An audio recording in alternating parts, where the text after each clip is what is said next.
अस्सलाम वालेकुम जी। आज हम देखेंगे कि जो डेटाबेस मैनेजमेंट सिस्टम है उसमें ईआर डायग्राम कैसे बनती है। तो सबसे पहले हम ईआर डायग्राम को देखते हैं कि उसकी डेफिनेशन क्या होती है, ये डायग्राम होती क्या है।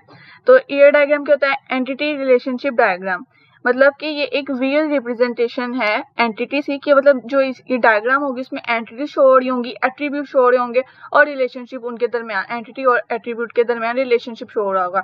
एंटिटीज क्या होते हैं, जैसे कोई चीज, मतलब जैसे कि कोई शख्स, कोई भी चीज, कोई भी नाउन पर्सन, ठीक है, वो क्या होगा, हमारे पास एंटिटीज हो गए, ठीक है। और उसके बाद जो उसकी खसूसियात होंगी, जो उसके अंदर प्रॉपर्टीज होंगी, वो क्या होती हैं, हमारे पास एट्रीब्यूट्स। और फिर उनका जो रिलेशनशिप होगा एक दूसरे का, उसको हम क्या कहते हैं, ये कि वो ईआर डायग्राम बन चुकी है, ठीक है। इसका यहाँ पे एंटिटी की दी हुई है कि सिंपल ब्रेकडाउन में a real world object like student, teacher, car, ठीक है। और एट्रीब्यूट क्या है कि उसकी जो प्रॉपर्टी है, जैसे स्टूडेंट का नेम, टीचर की एज, ठीक है, कोई भी इसमें हम एट्रीब्यूट दे सकते हैं, कोई भी एग्जांपल दे सकते हैं, ठीक है। रिलेशनशिप में कि अब connection between two entity, like अब स्टूडेंट में दे रहे हैं कि लाइक एनरोल, और एनरोल किस में कर रहा है, वो कोर्स में एनरोल कर रहा है, ठीक है।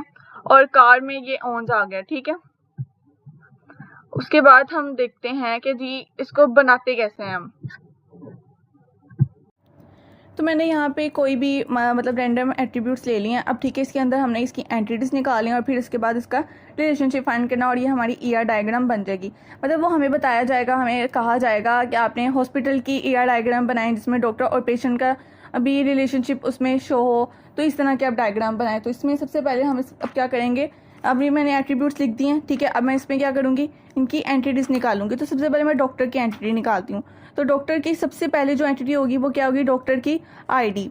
ये जो भी एट्रीब्यूट्स हैं, सॉरी एंटिटीज़ हैं, ये क्या हैं, सारी एंटिटीज़ हैं, इसको हमने रेक्टेंगल की फॉर्म में लिखना है। अब जो इनकी फर्दर एट्रीब्यूट्स होंगे, ठीक है, उसको हमने किस में लिखना है, उसको हमने ओवल शेप में करना है, ठीक है। और जैसे मैंने इसकी आईडी कहा है, तो ये क्या है, ये प्राइमरी डॉक्टर की आईडी एक ही होगी। तो मतलब जो यूनिकली आइडेंटिफाई करे उसको हम कहेंगे प्राइमरी की। तो ये इसकी आईडी इसकी यूनिक है, तो इस वजह से इसको हमने अंडरलाइन की है, ठीक है। उसके बाद डॉक्टर का क्या आ जाता है, नाम आ जाता है, ठीक है। अब डॉक्टर के नेम को हम फर्दर इसको सब एट्रीब्यूट्स में कन्वर्ट कर सकते हैं। जैसे इसका फर्स्ट नेम, ठीक है, और जैसे इसका लास्ट नेम हो गया, ठीक है। अब जो इसका आगे अगले वाला हिस्सा है वो क्या होगा, इसका फ़ोन नंबर आ सकता है, ठीक है। अब फ़ोन नंबर जो है वो दो भी हो सकते हैं, ठीक है। तो फ़ोन नंबर को, अगर उसके पास दो फ़ोन नंबर हैं तो हम इसको डबल ओवल शेप में इसमें हम करेंगे। यहाँ पे हम इसका ऐसे फ़ोन नंबर लिखेंगे, और फिर उसके बाद उसकी डेट ऑफ बर्थ आ जाती है, ठीक है, डेट ऑफ बर्थ, ठीक है। अगर मतलब ये ऑप्शनल है तो हम इसको फिर क्या करते हैं, डॉटेड ओवल शेप से हम इसको रिप्रेजेंट करते हैं। उसके बाद पेशेंट की आईडी नहीं होती, ठीक है। पेशेंट ने उसके थोड़ी देर के लिए तो आना होता है, ठीक है, बस अपना चेकअप करवाया या ट्रीटमेंट करवाया, थोड़ी देर के लिए आना होता है। डॉक्टर ने तो वहाँ पे जॉब करनी होती है, ठीक है। अब पेशेंट का क्या सबसे पहले होगा, पेशेंट का क्या होगा, नेम होगा, ठीक है। अब इस नेम को भी वो सब एट्रीब्यूट्स में हम कन्वर्ट कर सकते हैं, जैसे कि फर्स्ट नेम, लास्ट नेम, ठीक है। उसके बाद अगर पेशेंट का एड्रेस आ गया, एड्रेस को भी कर सकते हैं, ठीक है, एड्रेस लिख सकते हैं। और एड्रेस को भी सब एट्रीब्यूट्स में कन्वर्ट करेंगे, जैसा कि परमानेंट एड्रेस, ठीक है, और कॉरस्पॉन्डिंग एड्रेस आ जाएगा उसमें।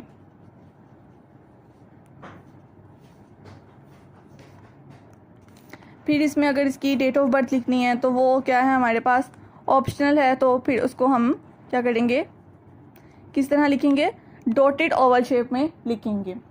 इसी तरह काफ़ी सारी इसकी एट्रीब्यूट्स बन सकती हैं, जैसे इसका भी आगे से फ़ोन नंबर आ गया, ठीक है। अब बहुत सारी हम इसके एट्रीब्यूट्स, क्या पता वो जो है एग्जामिनर हमें बता दे कि आपने इतनी एट्रीब्यूट्स देने हैं, इतनी उसकी एट्रीब्यूट्स होने चाहिए, ये आपके पास एट्रीब्यूट्स हैं। अगर नहीं है हमें गिवन, तो फिर हमने आगे से फर्दर बनाते जाना है, ठीक है। तो यहाँ पे बस मैं आपको तरीका बता रही हूँ कि ईआर डायग्राम बनती कैसे है।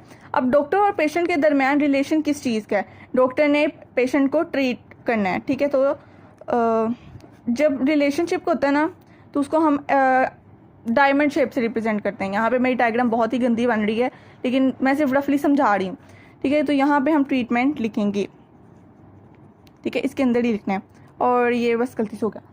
अच्छा, उसके बाद अब हॉस्पिटल की जो है एट्रीब्यूट्स उसके वो बनाने हैं।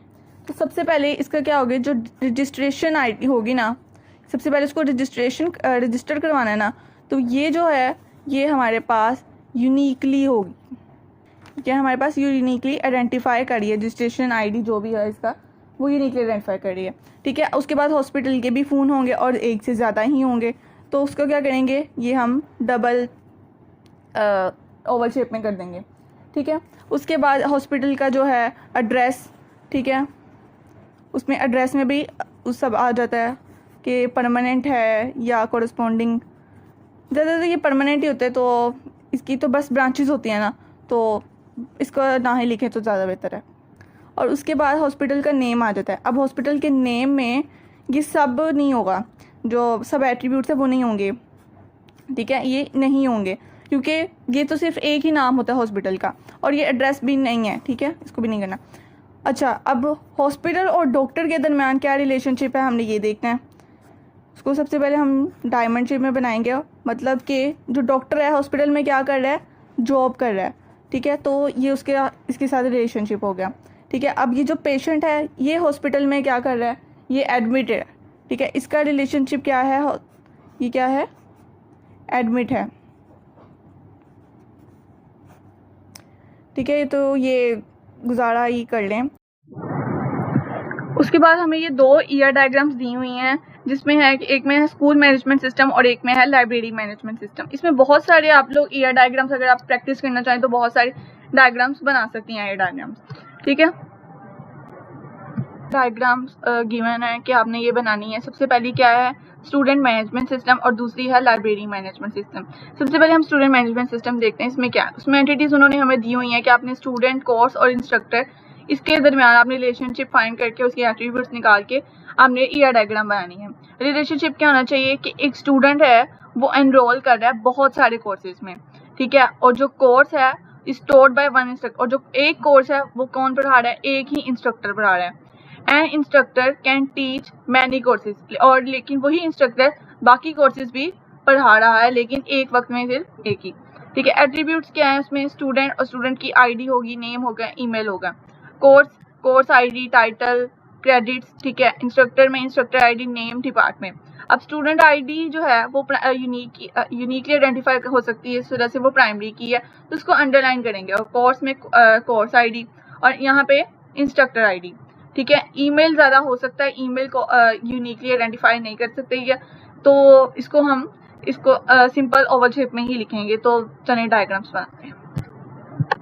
जैसा कि हमें गिवन है कि स्टूडेंट में कितने एट्रीब्यूट्स थे, 3 एट्रीब्यूट्स थे, तो हम उसके यहाँ पे 3 एट्रीब्यूट्स बना सकते हैं, ठीक है। स्टूडेंट आईडी जो कि यूनिकली आइडेंटिफाई कर रही थी, तो हम इसको अंडरलाइन करेंगे, ठीक है। उसके बाद यहाँ पे क्या है, इसका स्टूडेंट का नेम, ठीक है। अब नेम को हम फर्दर कर सकते हैं सब एट्रीब्यूट्स में, यानी फर्स्ट नेम और लास्ट नेम। यहाँ पे आप नेम लिखें तो अगर उसका असल कोई भी नेम लिख लें रैंडम, तो ज़्यादा बेहतर है, ठीक है। उसके बाद यहाँ पे उसका क्या था, ईमेल, तो यहाँ पे हम ईमेल लिख देते हैं, ठीक है। उसके बाद इंस्ट्रक्टर आ जाता है। इंस्ट्रक्टर में क्या होगा, इंस्ट्रक्टर आईडी लिखेंगे, और इंस्ट्रक्टर आईडी यूनिकली आइडेंटिफाई हो सकती है, तो इसको हम प्राइमरी करेंगे और ये अंडरलाइन फॉर्म में होगी, ठीक है। उसके बाद इसका इंस्ट्रक्टर का नेम आ जाता है, और नेम को भी सब एट्रीब्यूट में हम कन्वर्ट कर सकते हैं, जैसे फर्स्ट नेम, लास्ट नेम,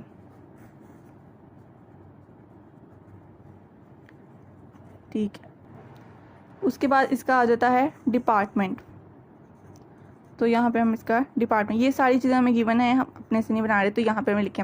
अब स्टूडेंट और इंस्ट्रक्टर के दरमियान रिलेशनशिप किस चीज़ का है कि जो इंस्ट्रक्टर है वो स्टूडेंट को पढ़ा रहा है, वो टीच कर रहा है, तो यहाँ पे हम इसका रिलेशनशिप लिख देते हैं टॉट। उसके बाद स्टूडेंट जो है वो क्या है, यहाँ पे रिलेशनशिप इसका बन रहा है, तो ये क्या है, एनरोल हुआ है, तो ये कोर्स के साथ एनरोल हुआ है, तो इसका ये यहाँ से रिलेशनशिप है। और इंस्ट्रक्टर जो है वो कोर्स के साथ क्या, ये पढ़ा रहा है, कोर्स को पढ़ा रहा है, इंस्ट्रक्टर कोर्स को पढ़ा रहा है, तो इसका रिलेशनशिप क्या होगा कोर्स के साथ कि ये टॉट कर रहा है,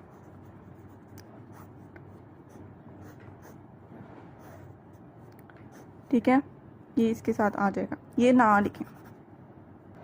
तो मैंने ये थोड़ी सी नई डायग्राम बनाई है कि इसमें है कि स्टूडेंट के मैंने यहाँ पे एंटिटी लिखी है और उसके बाद स्टूडेंट के एट्रीब्यूट्स लिख दिए हैं, फिर इंस्ट्रक्टर की एंटिटी लिखी है और उसके बाद उसके ये एट्रीब्यूट्स लिख दिए हैं, फिर कोर्स और कोर्स आईडी, टाइटल, क्रेडिट्स, उसके बाद इनका रिलेशनशिप कि स्टूडेंट और कोर्स के दरमियान क्या रिलेशनशिप है, एनरोलमेंट का, और इंस्ट्रक्टर और कोर्स के दरमियान क्या है, टीचिंग का। तो यहाँ पे मैंने लिख दिया। अब उसमें कहा हुआ था कि 1 to many, many to 1, उसने कहा हुआ था कि student enrol in many courses.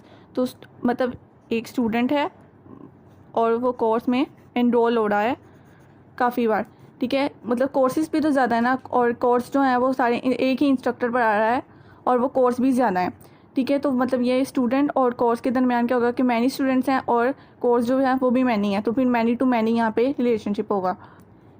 लेकिन जितने भी कोर्सेज हैं वो पढ़ा कौन रहा है, एक ही इंस्ट्रक्टर पढ़ा रहा है। तो कोर्स में यहाँ पे क्या आएगा, मैनी कोर्सेज, और इंस्ट्रक्टर में आएगा 1, ठीक है, मैनी टू 1 का रिलेशनशिप है ये।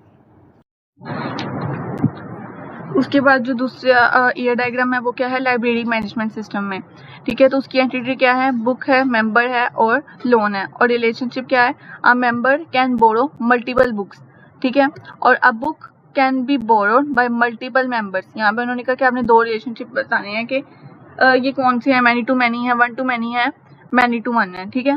उसके बाद है एट्रीब्यूट क्या है, उसमें बुक के attribute, book ID, title, author, publisher, फिर मेंबर आ जाएगा, मेंबर आईडी, नेम, फोन और लोन, ये सारे उसके एट्रीब्यूट्स हमें बता दिए गए हैं। अभी हम इसकी ईआर डायग्राम बनाते हैं।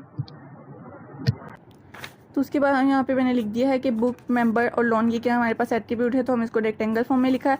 अब उसके बाद मैं इसकी एट्रीब्यूट्स लिखती हूँ, ये एंटिटीज हैं, अब हमें इसकी क्या लिखनी है, एट्रीब्यूट्स। तो सबसे पहले बुक की जो उसने कहा था वो क्या थी, बुक की आईडी, ठीक है, जो यूनिकली आइडेंटिफाई हो जाए, उसको भी हम इसको अंडरलाइन फॉर्म में इसको मैंने लिखा, ठीक है। उसके बाद इसका जो टाइटल है, ठीक है, अब टाइटल को सब टाइटल में भी आप कन्वर्ट कर सकते हैं, ठीक है, टाइटल, और यहाँ पे इसका फिर सब टाइटल आ जाएगा, और ये जो भी बुक का नाम है वो आप लिख सकते हैं यहाँ पे, ठीक है, कोई भी, मैं तो बस समझाने के लिए कह रही थी, ठीक है। उसके बाद यहाँ पे क्या है, ऑथर, उन्होंने कहा था कि ऑथर, ठीक है।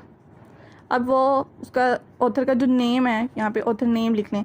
उसके बाद उसका जो नेम है वो फर्स्ट नेम में आ जाएगा और लास्ट नेम में आ जाएगा, ठीक है। उसके बाद उसको पब्लिश किसने किया है, ठीक है, अब पब्लिशर का जो है वो नेम आ जाएगा और उसको भी फिर हम फर्स्ट नेम और लास्ट नेम में कन्वर्ट कर देंगे, ठीक है। उसके बाद जो मेंबर है जिसने ख़रीदी है वो क्या है, खरीदी नहीं, जिसने लोन पे ली है, मेंबर आईडी वो क्या आ गई, ये यूनिकली आइडेंटिफाई करी है, तो इसको अंडरलाइन फॉर्म में लिखेंगे, ठीक है। उसके बाद इसका फ़ोन नंबर आ जाएगा, फ़ोन नंबर को फिर हम डबल ओवल शेप में लिखेंगे क्योंकि फ़ोन नंबर 2 हो सकते हैं। उसके बाद उस मेंबर का नेम, और नेम को हम सब एट्रीब्यूट में कन्वर्ट कर देंगे। उसके बाद लोन की आईडी, ठीक है। उसके बाद डेट बोरोड कि उसने किस दिन उधार ली है, और यहाँ पे रिटर्न डेट। अब हम इन तीनों का आपस में रिलेशनशिप फाइंड करते हैं। यहाँ पे मेंबर ने क्या किया है, बोरो किया है, ठीक है, ये इसका रिलेशनशिप आ गया। और बुक और लोन के दरमियान क्या आ रहा है कि उसको रेफ़र कर रही है, ठीक है। उसके बाद उन्होंने हमें कहा हुआ था कि जो मेंबर है वो एक है और वो मल्टीपल बुक्स लोन में ले सकता है। तो ये मेंबर क्या है 1, और वो कितनी बुक ले सकता है, ज़्यादा ले सकता है, मैनी बुक ले सकता है, तो ये 1 to many का रिलेशनशिप होगा। और जो बुक है वो कितनी बार, वो काफ़ी बार, वो एक ही बुक होनी चाहिए, ठीक है, और वो काफ़ी बार लोन पे ली जा सकती है, तो ये 1 to many का रिलेशनशिप आ जाएगा। तो उम्मीद है कि थोड़ी बहुत समझ आई होगी, आप इसको नीट करके लिख लें